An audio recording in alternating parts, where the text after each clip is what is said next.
দ্বিসলে গুণজ ধর্ম, দ্বিসলে গুণজ বিনিময়। ন্যাশনাল ইউনিভার্সিটিতে 2017 সালে হয়েছে আর 23 সালে হয়েছে। ভালো ইম্পর্টেন্ট আছে।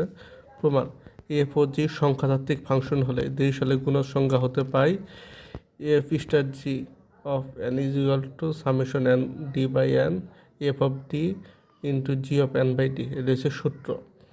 কারণ কি আমরা ডি এর পরিবর্তে এন বাই ডি দেখা যায়, এখানে যেখানে ডি আছে ওইখানে আমরা এন বাই ডি লিখছি। ডিএসসি ক্যালকুলেশন করলে এই যে এ এন কাটা যায়, এখানে ভাগাকার আছে যে গুণাকার লিখি তাহলে কাটা যায়। বাকি দেখেন পরে যা ছিল এখন কি জি অফ ডি, এটা কি পরে ছিল, এটা আগে আনা হয়েছে, এটা কি আগে ছিল, এটা কি পরে আনা হয়েছে।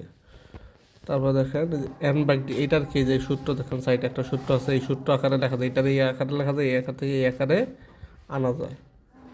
আমরা সেটাই করছি। তাহলে দেখেন প্রথম যেটা ছিল এটা যদি আকারে লেখা যায় তাহলে কি এটারেও এই আকারে লেখা যায়। প্রথম সূত্রটা দেখেন প্রথম লাইন, ওইখান থেকে পরে কি যে এফ স্টার জি হলো জি স্টার এফ, অর্থাৎ 30 হলে গুণজ বিনিময়। আশা করি বুঝতে পারছেন।